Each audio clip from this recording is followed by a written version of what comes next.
नमस्कार. नवीन व्हिडिओमध्ये तुमचं पुन्हा एकदा स्वागत आहे.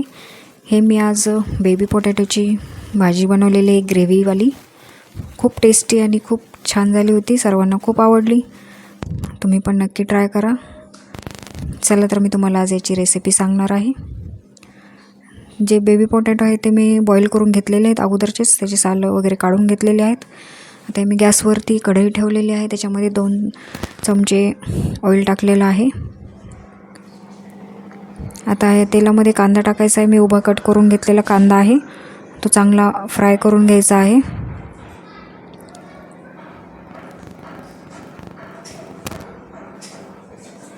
हे चांगला फ्राय करून घ्यायचा कांदा.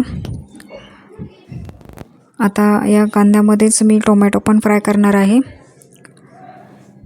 मी 2 मीडियम साईजचे टोमॅटो याच्यामध्ये फ्राय करत आहे.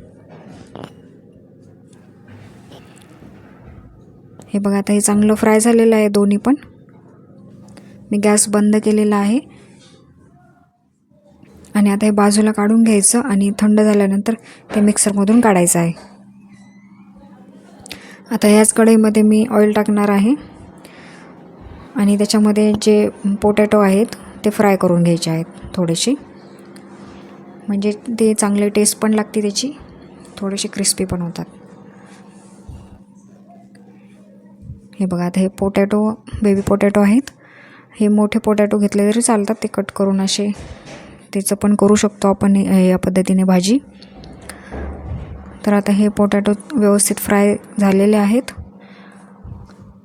हे बघू शकता तुम्ही. हे बघा, हे अगोदरच बॉईल केलेलं असल्यामुळे थोडंसं खाली त्याचं चिटकलेलं आहे वरचं कव्हर.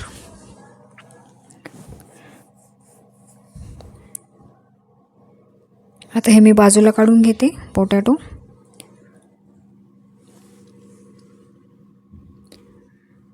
आता हे थंड झालेले मिक्सरमधून काढून घेते, याची पेस्ट बनवून घेते आणि ह्याच्यामध्ये थोडेसे धणे पण टाकणार आहे मी. जर अद्रक लसूणची पेस्ट नसेल तर त्या कांदा आणि टोमॅटोमध्येच थोडेसे अद्रकचे तुकडे आणि लसूण टाकून ते पण फ्राय करून घ्यायचे, म्हणजे त्याच्यातच ते मिक्सरमध्ये बारीक होऊन जाईल. आता त्याच कढईमध्ये मी तेल टाकलेले, पण ते खालचं व्यवस्थित काढून घ्यायचं, नाही तर करपून जाईल. आणि त्याच्यात एक थोडासा कांदा टाकलेला आहे आणि जिरे टाकलेले. आता हे आलं लसूणची पेस्ट टाकलेली आहे आणि ही पेस्ट, कांदा आणि टोमॅटोची पेस्ट पण टाकलेली आहे. आता याला चांगलं फ्राय करून घ्यायचं.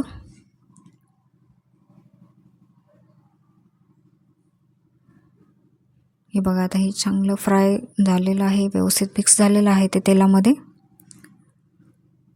आता याच्यामध्ये मी हे लाल तिखट, गरम मसाला, हे काश्मीरी लाल मिर्च पावडर आणि हळद एवढं टाकलेलं आहे. हे चांगलं मिक्स करून घ्यायचं, व्यवस्थित फ्राय करायचं. चांगलं तेल सुटेपर्यंत त्याला फ्राय करून घ्यायचं. हे बघा, आता झाले, कलर पण चेंज झालेला आहे त्याच्यात. आता याच्यामध्ये एक मॅगी मसाला टाकायचा थोडासा, ते पूर्ण छोटं पाऊच टाकलं तरी चालतं. हे बघा, आता याचा कलर चेंज झालेला आहे. मी थोडंसं ते मिक्सरचं जे भांडं आहे ते धुवून याच्यात टाकलेला आहे तो मसाला, त्याच्यात चिटकलेला होता तो. आता याला मी थोडं झाकून ठेवणार आहे 15 ते 20 सेकंदासाठी. हे बघा, आता किती मस्त तेल सुटलेले बघा, व्यवस्थित आता फ्राय झालेला आहे मसाला.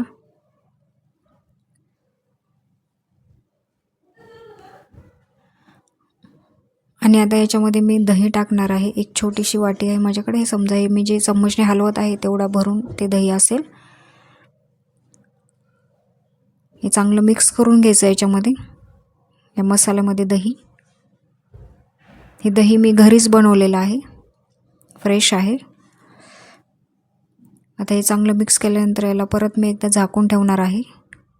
हे मीठ टाकायचं चवीनुसार.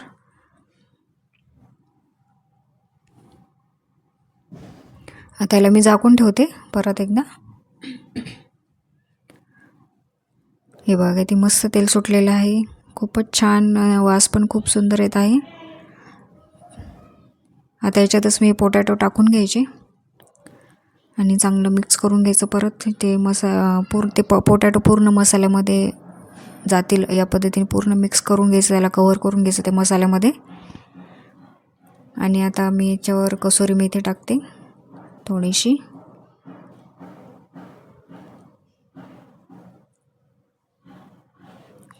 आणि कोथिंबीर. वा, किती सुंदर दिसत आहे बघा भाजी. जशी दिसत आहे तशीच खायला पण टेस्टी झालेली आहे. चला, चॅनलवरती नवीन असाल तर चॅनलला लाईक आणि सबस्क्राईब करायला विसरू नका. व्हिडिओ शेवटपर्यंत बघितल्याबद्दल खूप खूप थँक्यू.